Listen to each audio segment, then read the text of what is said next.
Sebelum menonton video ini, jangan lupa subscribe Kilau Online. Terima kasih sudah menjadi sahabat baik bagi mereka yang membutuhkan. Sahabat sekalian yang dirahmati oleh Allah, 3 kata dalam surah Ar-Rum, sakinah, mawaddah, warahmah, seharusnya kemudian menjadi visi kita dalam membangun kehidupan rumah tangga. Itu dari sisi Qur'ani.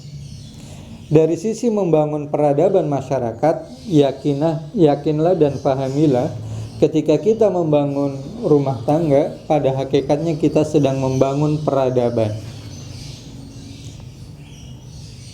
Karena kalau kita merujuk konsep amal, urutan amal yang disampaikan oleh Imam Hasan Al-Banna, tidak mungkin kita membangun masyarakat yang islami, tidak mungkin kita bisa membangun lingkungan yang islami tanpa kita berpikir bagaimana membangun pribadi yang islami dan membangun keluarga yang islami.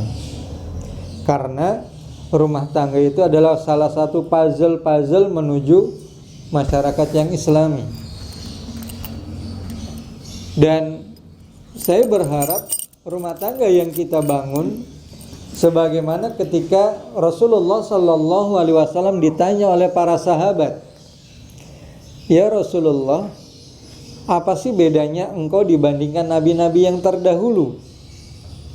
Apa jawab Rasulullah?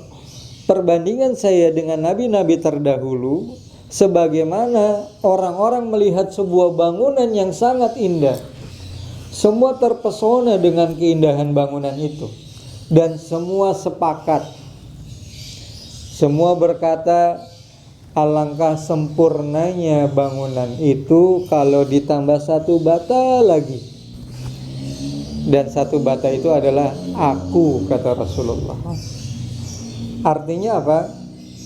Mari kita menjadi batu bata yang menyempurnakan bangunan, keindahan bangunan Islam dengan membentuk rumah tangga yang islami, yang secara konsep Qur'ani digambarkan bahwa litaskunu ilaiha wa ja'ala bainakum mawaddah warahmah. Visi yang pertama adalah bagaimana di dalam kehidupan rumah tangga membangun sakinah. Saya sedikit mereview pekan kemarin. Membangun sakinah, ketenangan, ketentraman. Itulah mengapa dengan indahnya Rasulullah berkata, "Baiti jannati."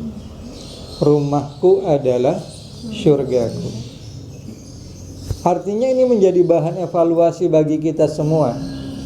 Apakah nanti antum pengantin baru, apakah nanti antum punya anak-anak, apakah rumah yang kita bangun bisa menjadi surga bagi seluruh keluarga kita?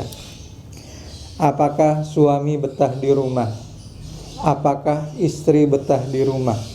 Apakah anak-anak kita betah di rumah atau tidak? Ini harus menjadi evaluasi bagi kita semua. Kalau istri kita, suami kita, anak-anak kita ada yang tidak betah di rumah, berarti ada masalah di dalam kehidupan rumah tangga kita.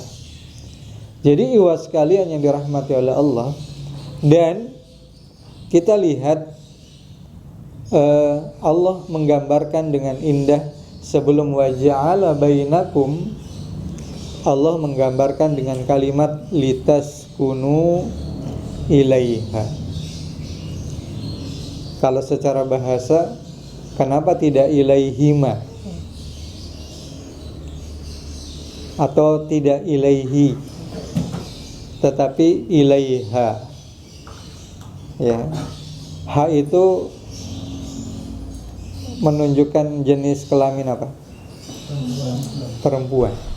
Ya, perempuan. Berarti ikhwas sekalian yang dirahmati oleh Allah,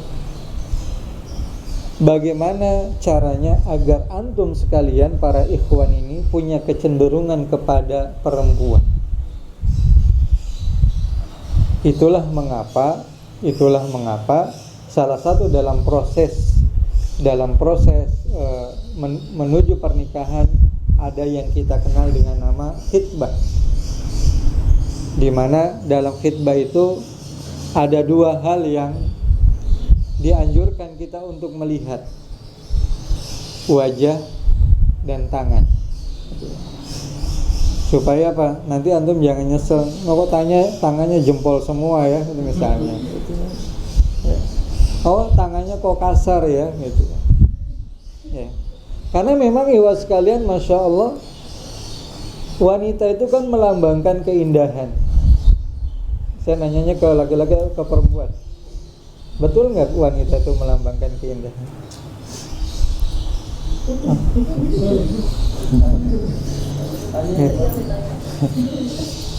Ya. Benar nggak? Sepakat nggak? Sepakat. Ya. Karena memang Rasulullah menyebutkan ad-dunya mata. Dunia ini aksesoris, perhiasan. Wa khairil mata'iha al-mar'atus sholihah. Dan sebaik-baik perhiasan itu adalah wanita yang soleh. Jadi wanita itu disejajarkan dengan perhiasan. Artinya wanita itu disejajarkan dengan keindahan. Makanya litaskunu ilaiha, supaya kita cenderung kepadanya. Lihat wajahnya, lihat tangannya, supaya kita cenderung kepadanya. Kan belum lama lagi viral ya di Twitter ya, gitu. Ya karena di Facebooknya foto profilnya bukan foto aslinya, pas kopdar jadi jauh-jauhan gitu. Punya Twitter nggak? Atau udah dijual Twitternya? Ya, jadi karena memang ikhwas sekalian yang dirahmati oleh Allah Subhanahu wa taala, ini pernah terjadi di masa Rasulullah sallallahu alaihi wasallam, dipraktikkan langsung oleh Rasulullah sallallahu alaihi wasallam ketika Rasulullah sedang melakukan kajian atau sedang berkumpul dengan para sahabat.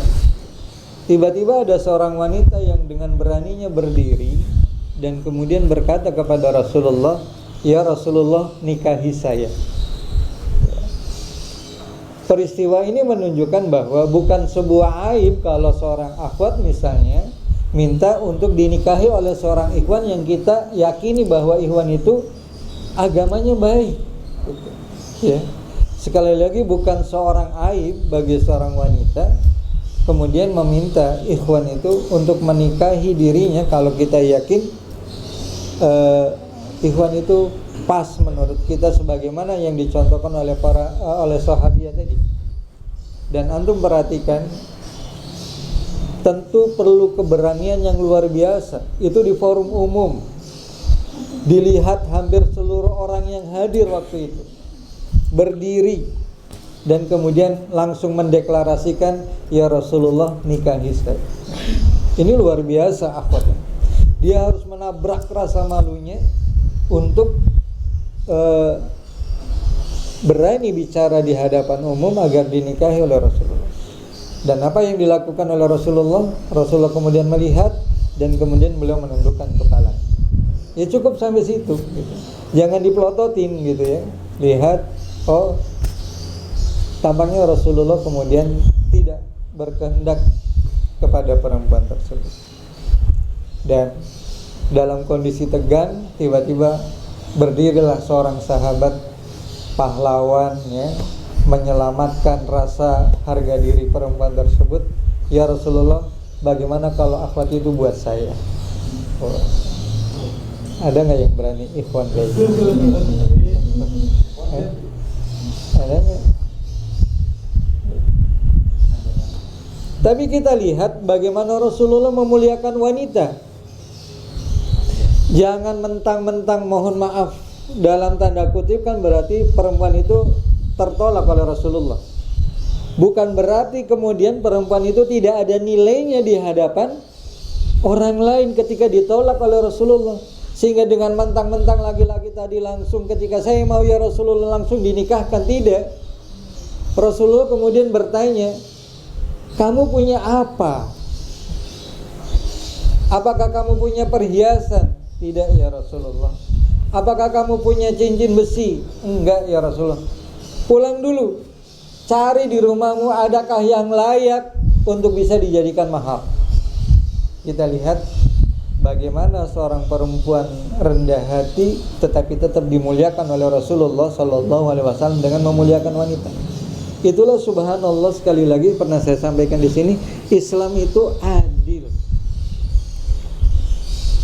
Wanita yang mulia yang paling murah maharnya, ya kan gitu ya hadisnya ya. Wanita yang terhormat, wanita yang paling mulia adalah yang paling murah maharnya. Tapi laki-laki yang mulia adalah yang memuliakan wanita. Dan ini sekali lagi harus difahami oleh masing-masing personal. Jangan kemudian wanita yang paling mulia adalah yang paling murah maharnya difahami betul oleh laki-laki sehingga dia menuntut jangan mahal-mahal ya maharnya gitu. Sosok yang paling memuliakan wanita adalah kita yakin Rasulullah sallallahu alaihi wasallam. Berapa mas kawin Rasulullah? Itu kepada Siti Khadijah, kepada wanita yang lain, ke istri-istri yang lain. Berapa? Ya. Siti Aisyah pernah ditanya, "Ya Aisyah, berapa mahar yang diberikan Rasulullah kepada engkau dan kepada istri Nabi yang lain?" Siti Aisyah mengatakan 2 uqayyah setengah, yang berarti itu senilai dengan 500 dirham. 1 dirham berapa? 1 dirham berapa? Nggak apa-apa, cari di Google, saya juga nggak hafal. 3.000. Bukannya setara dengan 1 ekor kambing? Iya. 2,6 ya? Berapa Mbak? Searching lah. 1 dirham?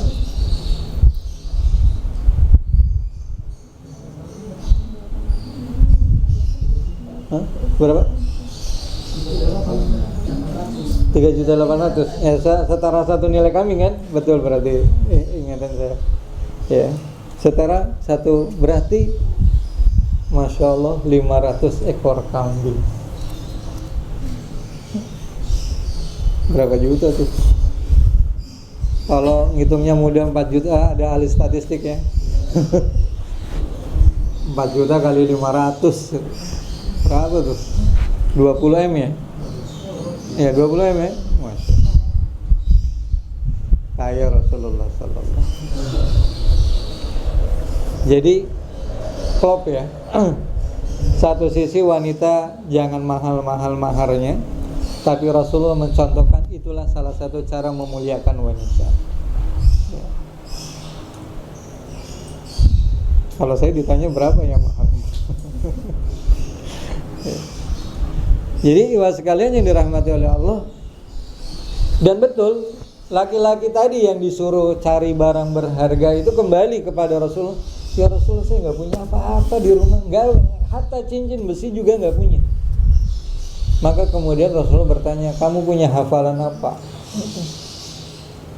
Al-Baqarah dan beberapa surah Al-Baqarah. Ya sudah, ajarkan istrimu Al-Quran dan ajarkan agar dia hafal apa yang kamu hafal. Jadi di situ ini juga dalil bahwa setor hafalan jadi mahar itu juga pernah dicontohkan di zaman Rasulullah Sallallahu Alaihi Wasallam. Ya. Mahar, ya, hafalan Ar-Rahman. Itu kalau udah nggak punya sama sekali ya, gitu ya.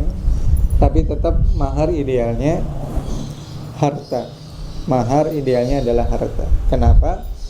Karena kan kita nggak pernah tahu jodoh kita berapa lama, gitu ya. Seandainya, mohon maaf, pagi nikah, malam cerai, gitu. Ada nggak yang kayak gitu? Ada ya? Pernah ketemu?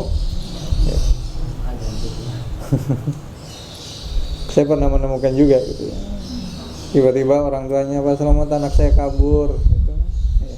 Pagi jadi pengantin baru, malam dia ke rumah neneknya gitu. Ya. Nah, kalau kondisinya kayak gitu, maka si perempuan harus mengembalikan setengah dari mahar yang diberikan suami. Nah, antum kalau maharnya hafalan, istri ngembalinya gimana?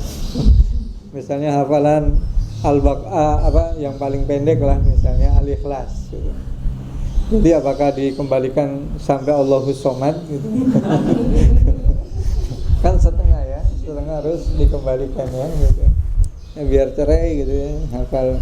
Jadi tetap diusahakan materi gitu. Jadi was sekalian yang dirahmati oleh Allah Subhanahu wa taala, sekali lagi bagaimana kita membangun sakinah dalam kehidupan berumah tangga. Itulah mengapa Rasulullah Shallallahu Alaihi Wasallam memakruhkan, ya, ini makruh buat para suami, kalau habis dinas luar,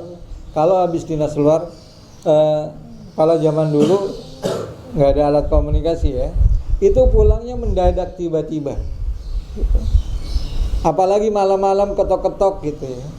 Jadi Rasulullah menganjurkan kalau suami yang baru dinas luar, kabari istrinya kalau dia ingin pulang. Kalau sekarang ya. Kalau zaman Rasulullah, pulanglah, temuilah istri di waktu siang. Ya, temui istri di waktu siang.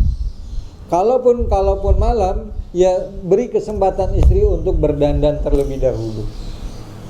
Sampai seperti itu Islam mengajarkan kehidupan dalam berumah tangga. Jadi subhanallah, sahabat sekalian yang dirahmati oleh Allah, ini yang pertama, litaskunu ilaiha.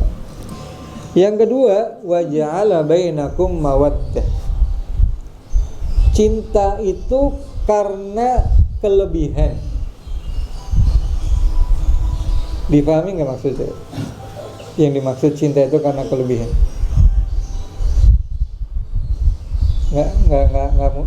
Nggak mudeng. Cinta itu muncul karena kelebihan. Kenapa kita memilih si fulanah daripada fulanah yang lain? Oh, karena dia punya kelebihan. Dia lebih cantik misal, dia lebih pintar, dia lebih smart menurut saya gitu misalnya. Dia lebih enak dilihat gitu.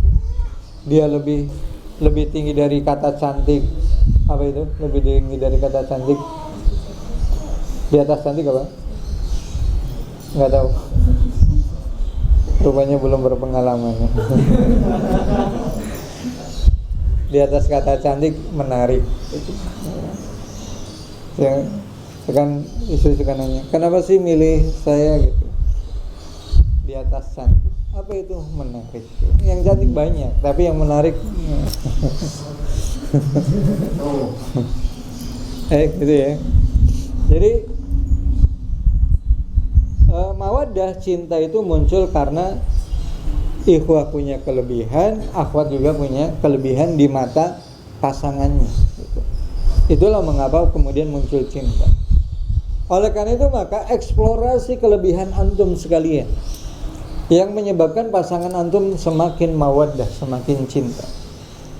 Saya kalau membaca biografi orang-orang sukses, salah satu di antara kesimpulan saya, ya, kalau membaca biografi orang-orang sukses, kok sempurna banget gitu ya. Ketika kita baca biografi orang sukses, kok kelihatannya sempurna sekali. Sehingga saya berkesimpulan orang-orang yang sukses adalah orang yang mampu mengeksplorasi kelebihannya dan mampu menutupi kekurangannya. Karena saya yakin mereka punya kekurangan sebagaimana kita punya kekurangan. Tapi ketika kita baca, hampir tidak kita temukan kekurangan dari biografi orang-orang yang sukses. Karena apa? Karena dia berhasil menutupi kekurangannya, yang menonjol adalah kelebihannya. Jadi orang melihat dia keren aja gitu, bagus aja gitu. Maka orang yang sukses adalah orang yang mampu mengenali dirinya dan mampu tahu mana kelebihan saya. Dan disitulah kemudian antum sekalian tumbuhkan agar rasa cinta itu semakin muncul, semakin dalam pada diri pasangan kita. Sebaliknya warahmah dan kasih sayang itu karena ada kekurangan dalam pasangan kita. Ya. Kenapa kita menyayangi pasangan kita? Karena ada kekurangan dalam pasangan kita. Itulah mengapa di dalam Al-Quran Allah Ta'ala berfirman, hunna libasul lakum wa antum libasul lahunna. Istri itu adalah pakaian buat suami dan suami itu adalah pakaian buat istri. Jadi yang masih jomblo belum punya pakaian, ya masih telanjang, masih mudah terlihat. Itulah mengapa ibu sekalian yang dirahmati oleh Allah, tidak akan dilihat oleh Allah nanti di akhirat. Ya, Masya Allah, sampai begitu ancamannya. Tidak akan dilihat oleh Allah nanti di akhirat pasangan-pasangan yang menceritakan kekurangan dan kejelekan pasangannya. Apalagi mohon maaf ketika berhubungan suami istri. Karena sesungguhnya fungsi pakaian yang paling utama adalah sitrul aurah, menutupi aurat. Jadi pasangan kita harus kita tutupi kekurangannya, kelemahannya, bukan diumbar kekurangannya dan kelemahan. Kan kemarin lagi viral ya, sampai masuk ke polisi ya, apa? Ikan asin.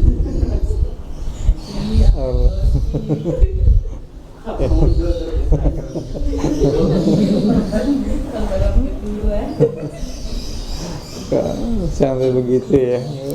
Tapi itulah dunia, mungkin nggak ramai kalau nggak kayak gitu, nggak ada kayak gitu. Ya. Jadi rahmah, cinta dan kasih sayang itu, ya, grogis ya jadinya, disenyumin akhwat.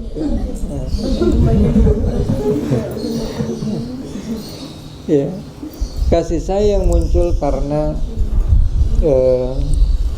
ada kekurangan di antara pasangan kita, dan kekurangan itu bukan kemudian kita lari darinya, tetapi kekurangan itu harus kita tutupi. Bukankah sebenarnya ini pilar rumah tangga, tapi sering diterjemahkan sebagai pilar halakoh, pilar liko gitu ya, pilar ukhuwah.